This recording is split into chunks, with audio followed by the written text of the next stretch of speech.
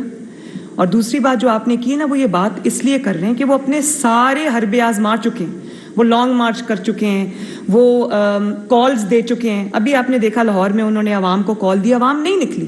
وہ یہ سب کر کے دیکھ چکے. جیل بھرو تحریک پاکستان کی بلکہ دنیا کی سب سے ناکام جیل بھرو تحریک تھی, دنیا کا سب سے ناکام لانگ مارچ تھا, دنیا کی سب سے ناکام جو ہے ان کی ریلیز تھی. تو اب وہ کیا کریں؟ اس کے بعد وہ حملہ آور بھی ہو گئے, لیکن کب تک وہ یہ دہشت گردی جاری رکھ سکتے ہیں زمان پاک سے؟ میں نے آج بھی بتایا کہ اسٹیٹ اس کو پکڑنا چاہے تو 5 منٹ سے زیادہ کا کام نہیں ہے. اسٹیٹ کی کمزوری یا مجبوری جو ہے وہ نہتے عوام ہے, ان کا خون نہیں چاہتا کوئی بھی, اور یہ ہماری ذمہ داری ہے کہ احسن طریقے سے وہ کام ہو, کسی کو بھی نقصان نہ پہنچے. تو اب سب کچھ کیونکہ فیل ہو چکا ہے, تو آج میں حکومت کے ساتھ بیٹھنے کو تیار ہوں. یہ حکومت کو چاہیے کہ بالکل اس طرح اس کے ساتھ ڈیل کرے جس طرح دہشت گردوں کے ساتھ ڈیل کرتی ہے. چلی آپ کے پاس ہے, حکومت آپ کے پاس ہے, تو آپ ریاست سے سوال پوچھ رہے ہیں کہ ریاست اتنی بے بس کیوں ہے. ہم آپ سے سوال پوچھنا چاہ رہے ہیں کہ آپ اتنے بے بس کیوں ہیں, جبکہ پتہ ہے اطلاعات موجود ہیں کہ زمان پارک میں کالعدم تنظیموں کے شرپسند عناصر موجود ہیں, تو آپ اتنے بے بس کیوں ہیں, کوئی کارروائی کیوں نہیں کر رہی وفاقی حکومت؟ میں نے آپ کو بتایا کہ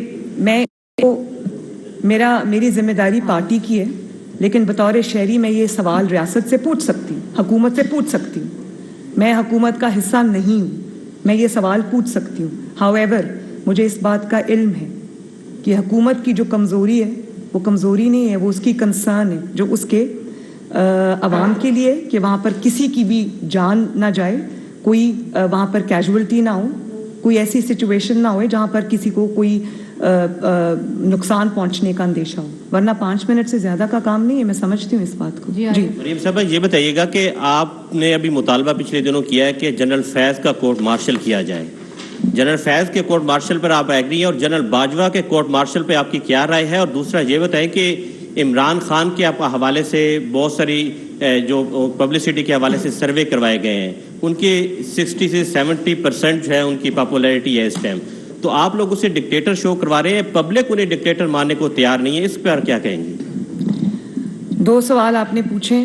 جہاں تک جنرل باجوہ اور جنرل فیض کا سوال ہے, میں اس کا جواب بہت تفصیل سے یہ دے چکی ہوں کہ انہوں نے جو بھی کیا ہے وہ پوری قوم کے سامنے, اب وہ خود بھی اس کا اعتراف کر چکے ہیں, اور ایک دوسرے پہ الزام لگا رہے ہیں. تو میں یہ اپنے انٹرویو میں کہہ چکی ہوں کہ جو ادارہ ہے وہ اس کی بدنامی کا باعث بنے ہیں. چاہیے کہ وہ خود ایسے عناصر اور ایسے لوگ جو ادارے کی اوپر بدنامی کا باعث بنتے ہیں, ان کے لیے سٹگما ہوتے ہیں, ان کو سارٹ آؤٹ کرنے کی ذمہ داری بھی ادارے کی ہے, اور یہ ان کو کرنا چاہیے. اس سے ان کی جو وقار ہے اور ان کی جو عزت ہے اس میں اضافہ ہوگا. دوسری بات جو آپ نے کی, میں خیالی سروس پہ تو نہیں جاتی, لیکن اگر سروس کی اتنی ہی پاپولیرٹی ہے تو آپ مجھے بتائیں کہ آج دہشت گردی پہ کیوں اترنے کی ضرورت پڑ گئی؟ کہاں گئے وہ لوگ جو جیل بھرو تحریک میں بھی نہیں آئے, میں بھی نہیں آئے, لاہور کی ریلی میں بھی نہیں آئے, کسی کال پر بھی نہیں آئے, اور ان کو یہ تھریٹن کیا جا رہا ہے کہ لوگ لے کر آؤ ورنہ آپ کو ٹکٹ نہیں ملے گا. تو یہ پاپولر جماعتیں ہوتی ہیں, کہاں ہے پاپولیرٹی؟ وہ تھریٹس کیوں پیش کیے جا رہے ہیں کہ لوگ لاؤ گے تو ہم آپ کو ٹکٹ دیں گے, مطلب دیر بائی میننگ کہ لوگ نہیں آ رہے.